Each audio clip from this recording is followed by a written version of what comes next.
We'd like to thank Montecito Bank and Trust for their generous support in making Scam Squad possible.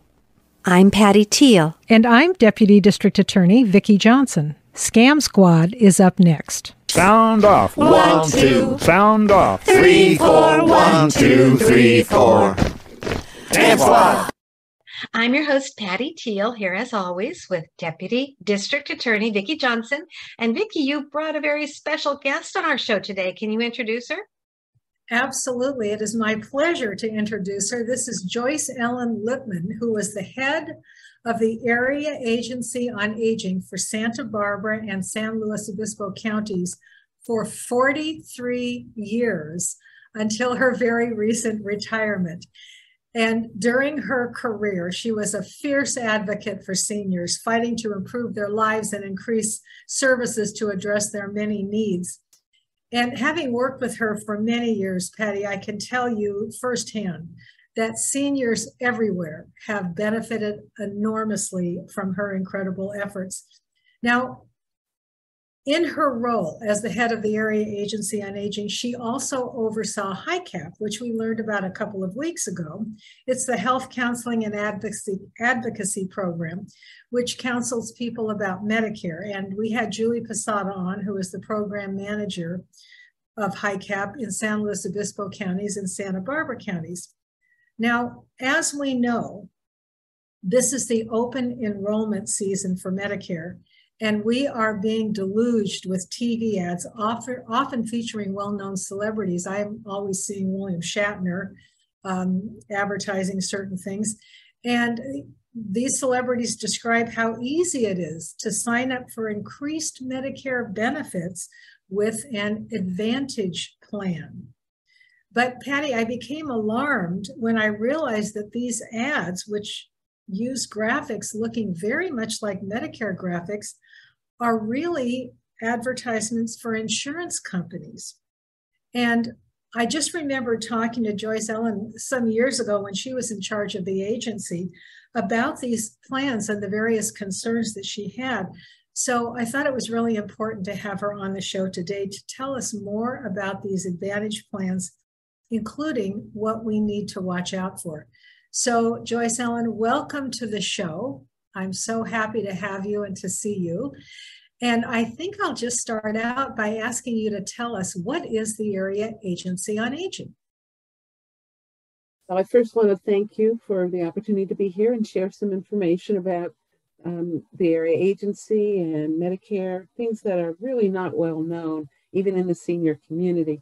The Area Agency on Aging is an agency located everywhere in the nation, and it's designed to try and for each locale community to develop and support programs to meet the needs of senior citizens, not just low-income senior citizens, but all senior citizens. So you'll see that the local Area Agency on Aging, for example, every one of us has an information and referral program.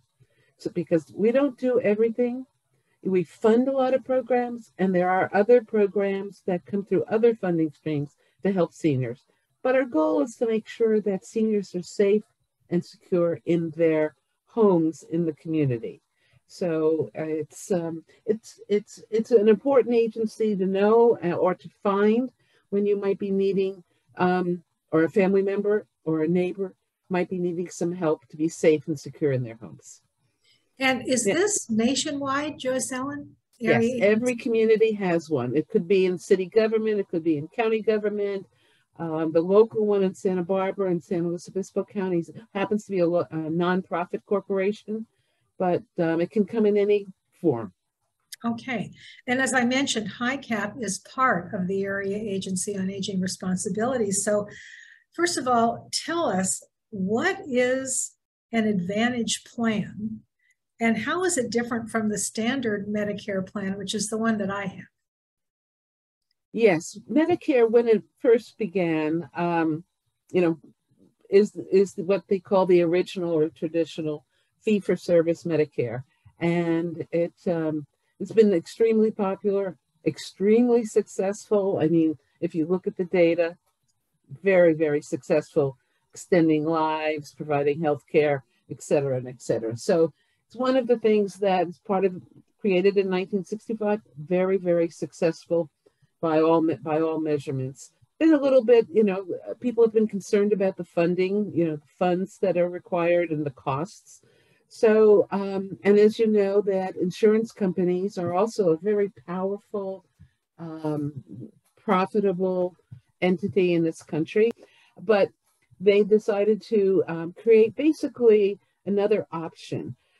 In our community, Medicare Advantage means Health Maintenance Organization, or HMO. In some other communities, it might not be just an HMO, it could be a PPO. But it is an alternative to having traditional Medicare. Most people with traditional Medicare supplement.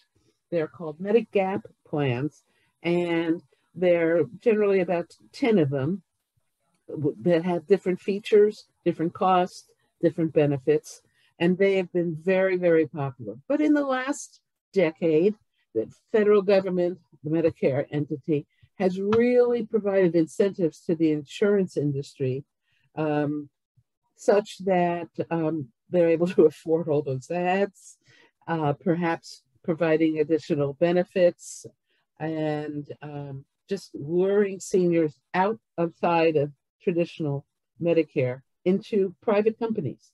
So the Medicare program and all of its regulations and protections is not available any longer once you sign up for a Medicare Advantage, which is also called Part C of Medicare Plan. And so there is a significant difference. You've basically left the government-funded program and gone to a private insurance company.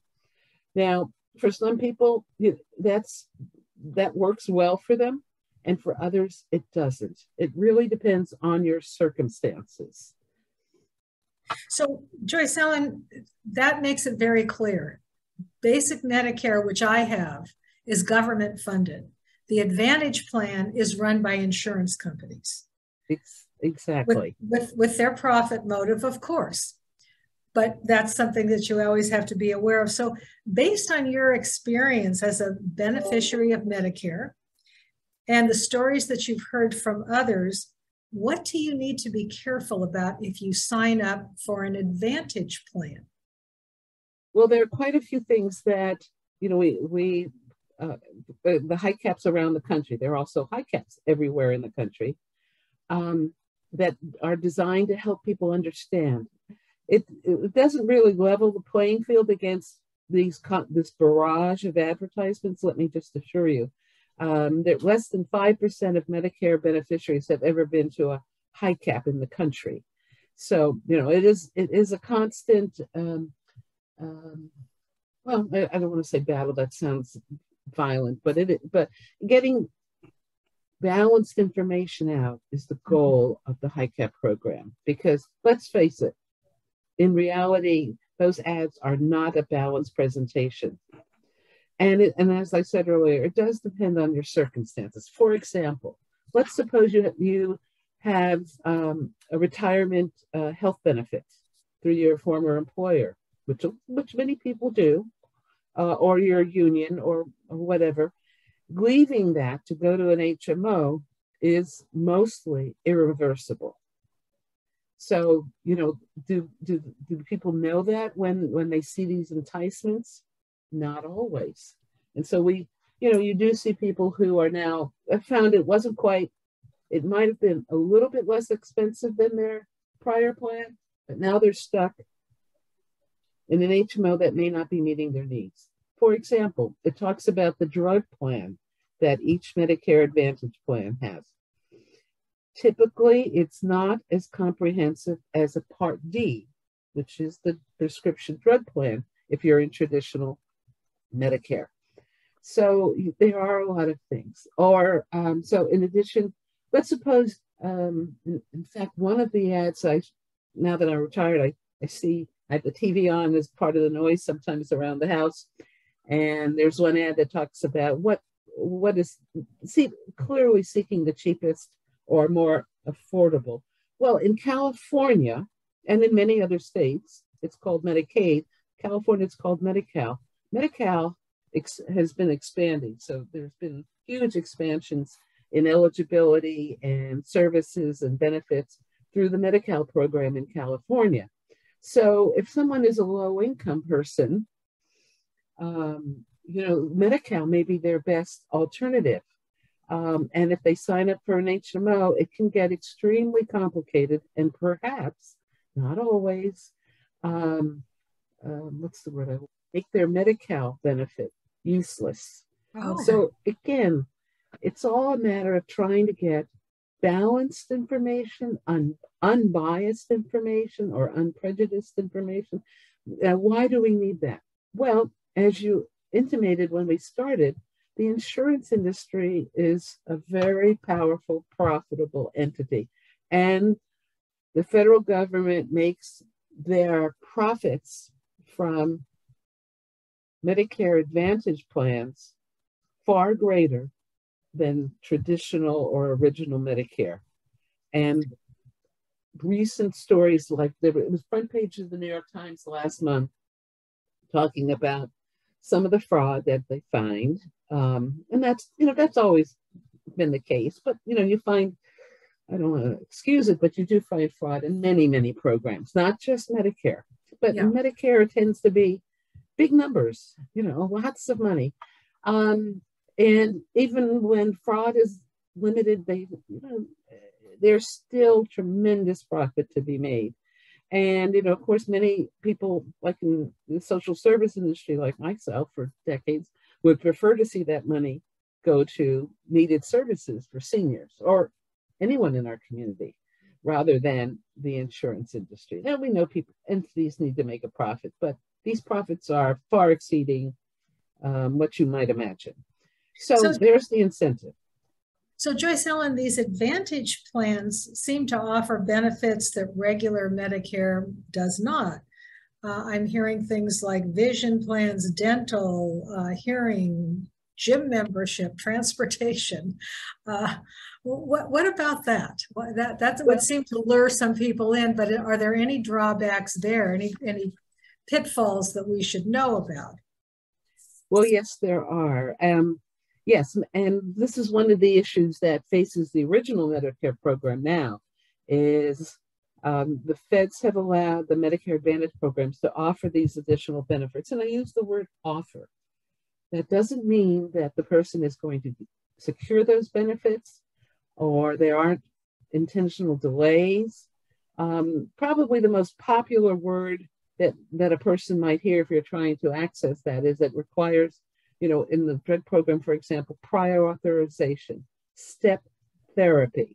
And just because they offer a vision service or transportation or this does not mean you're going to be able to access it.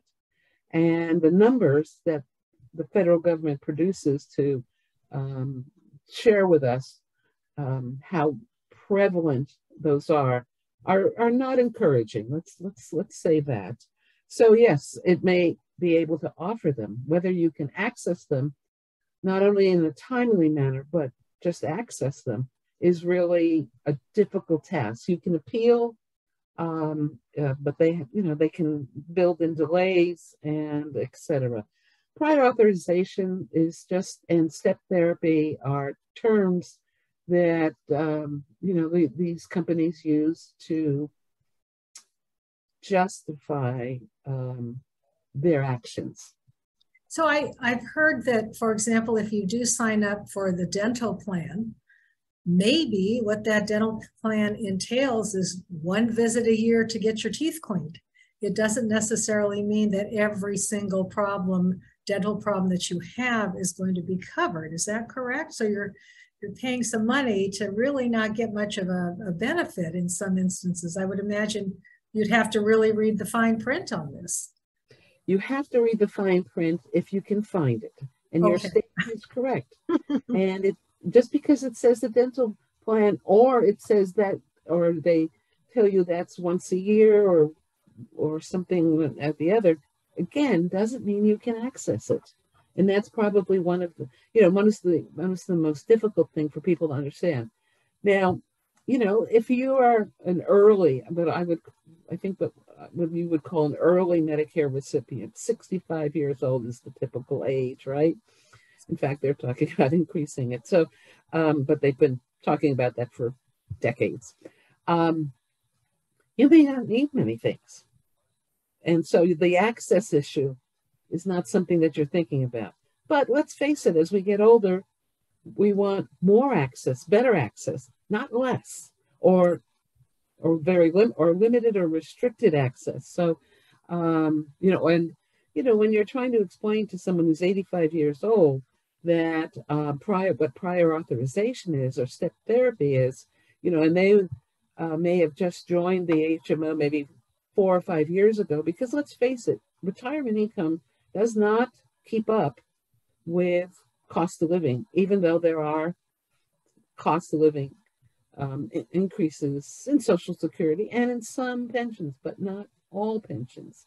So, as I think as we get older, I can say personally, you really start to look at the dollar and cents. And so these Medicare Advantage plans are very attractive, and joining them as a very much older person, you may miss the fine points that you maybe didn't need the et cetera services when you were younger. But there are a lot of issues.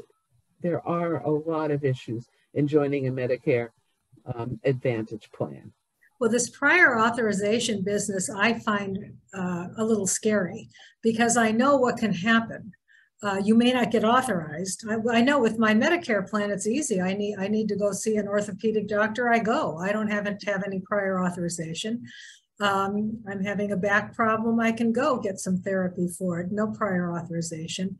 And I know that sometimes you won't get authorized in plans that require prior authorization, or your doctor may say to you, well, you need 10 treatments, and you don't get authorized for 10 treatments. The insurance company says, no, we're only authorizing 5 treatments. So if you actually do need the 10 treatments, you get to pay the difference. That scares me about the Advantage plans, is this prior authorization, because I think there are some real pitfalls here. And we have, I would say in the last 5 years, you begin to see more MDs, retired MDs, speaking out about the difficulties that they had in practice, in their medical practice, working with patients who had Medicare Advantage plans, because exactly that. For example, not every blood pressure medicine works for everybody, but let's suppose on the Medicare Advantage plan, that the one that has been working for you isn't on the formulary, or isn't an allowable position. They can appeal, but they have to go through step therapy. So maybe they have to go through 2 or 3 different blood pressure medications in order to get to the one that their doctor says has been working for them for, whatever number of years or whatever. That leads to a lot of frustration. I'm sure if it was me, it would be leading to a lot of increased blood pressure. Yeah. So people need to understand. There's an old saying, I'm hoping I'm going to remember it, but, we have to be careful about, money. And while we have to be careful, the least expensive may not be the best. Yeah. Now, it doesn't guarantee that the most expensive is the best. That's not how life works. But certainly, you should not be making a decision based on a television ad or someone's calling you. I mean, that just is not the appropriate way to make a decision regarding how to handle your health care. Because I used to listen to my father, who would say, there are 2 really important things for your mother and I when we retire. One is, have we saved enough, our investments, those types of things, and healthcare.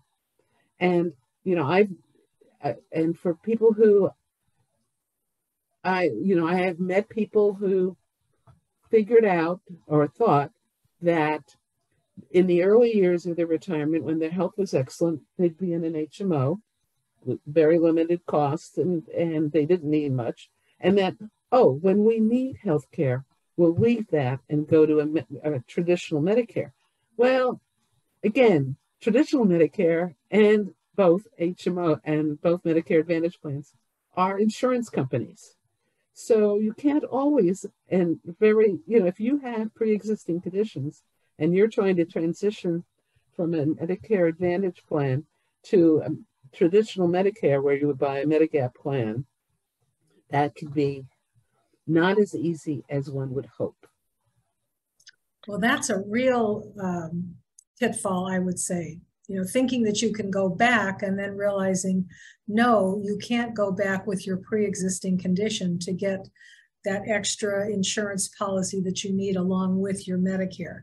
That would be I didn't. This is so enlightening to me. I actually do have an Advantage plan, and I was very happy with it last year, but I didn't really realize that you couldn't change if you wish to at some point. I don't really understand, and maybe Joyce Ellen, you can help with this. Actually, the Advantage plan that I have, it costs no money. I mean, I am in Florida, so maybe something is different here, but it's nothing at all.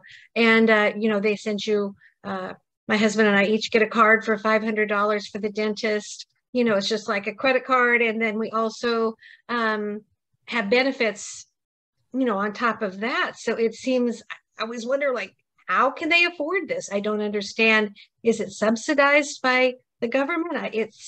It seems odd to me, and I actually do get a lot. Well, I'm glad to hear that your Medicare Advantage plan is working well for you now, and the government pays them tremendous amount of money every month for every older person, Medicare beneficiary who's on their plan. I mean, we're talking major. And the thing that the federal government is looking at is they are paying these Medicare Advantage plans more per capita than what someone on original Medicare is costing. So while one would hope that by having them join an HMO or a PPO, it would help to reduce the cost of Medicare, it's actually increasing the cost of Medicare and moving us faster towards the insolvency issue. I see. I won't dispute that Medicare Advantage can be very beneficial for many people. But the way it's being pushed and the way people, are enticed to join it is not with balanced information. I agree. It's very confusing. Yes. It is. And it sounds like it is paradise for healthcare. And it can't be. I mean, it just can't be because it's an insurance product. You are no longer having all the protections of Medicare. And in fact, the government, Medicare, has had to build in protections for the participants in a Medicare Advantage program. But I think the basic issue is that the financial incentive for a broker, an insurance broker, insurance agent, is toward pushing people towards Medicare Advantage plans, not necessarily to the client's advantage. And it certainly was a broker that I spoke to, yes, who talked me into it. And it worked out for me, but it was the broker, so obviously he's making some money off of it.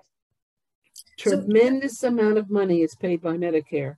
And I can't even tell you how much because the last time I heard the dollar figure, I just was astounded by the amount of money. And as I say, it's more than the traditional Medicare beneficiary costs the federal government. So it's driving us now. Most people are not concerned about the solvency of Medicare, and I, as a policy wonk, that's something that concerns me. But I, like Vicki, have Medicare with a Plan F, which is the priciest supplemental or Medigap plan. But I have to say that I can go to any doctor. I determined whether which physical therapist I wanted to go to, how long I wanted to go, although Medicare puts caps on things, but your doctor can actually raise those caps. You don't wait 6 months to get an answer. I've seen friends who have the Medicare Advantage Plan and who have loved it for years, and then they have a need. They want to go to this particular specialist or this drug, and they've been denied, and they're going to have to work through the system to get where they want to go. Yeah. And,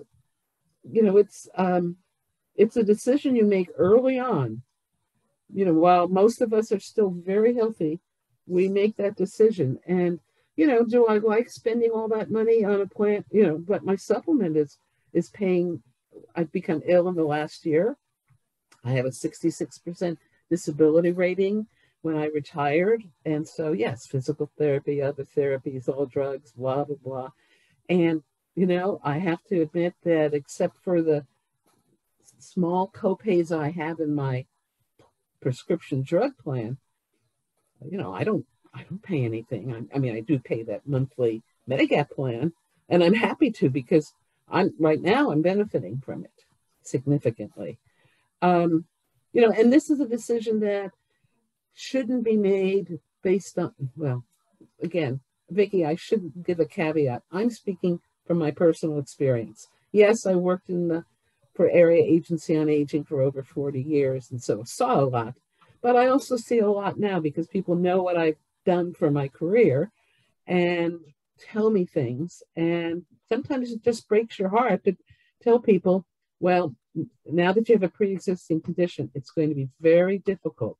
Not impossible. I wouldn't say you can't go back to traditional, original Medicare with a Medigap plan, but it's not going to be easy to find that company if you've been a heavy user and you were in a Medicare Advantage plan. So you have to really, this is like long-term planning. You're 65, you might live another 20, 25 years or longer.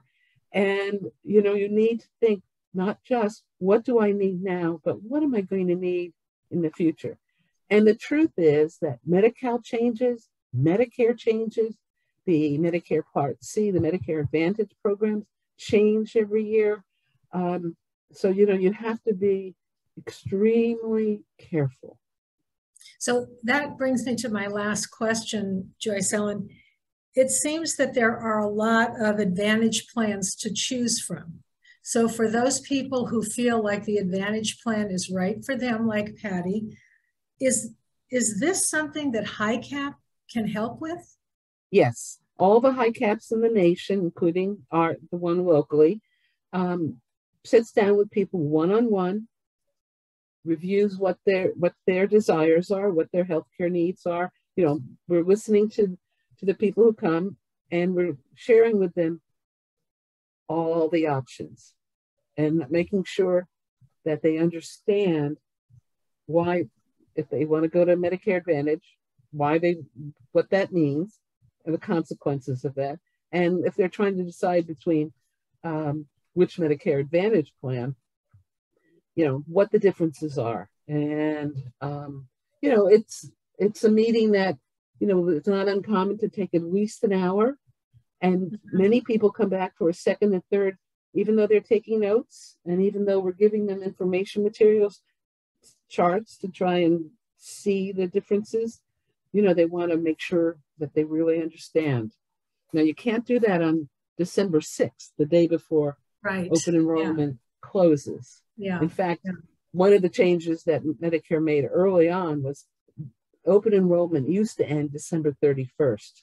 So Bill Pate, who was the HICAP manager in those days for many years, and I would be there, and we would have to stop at noon and say, you have to make a decision.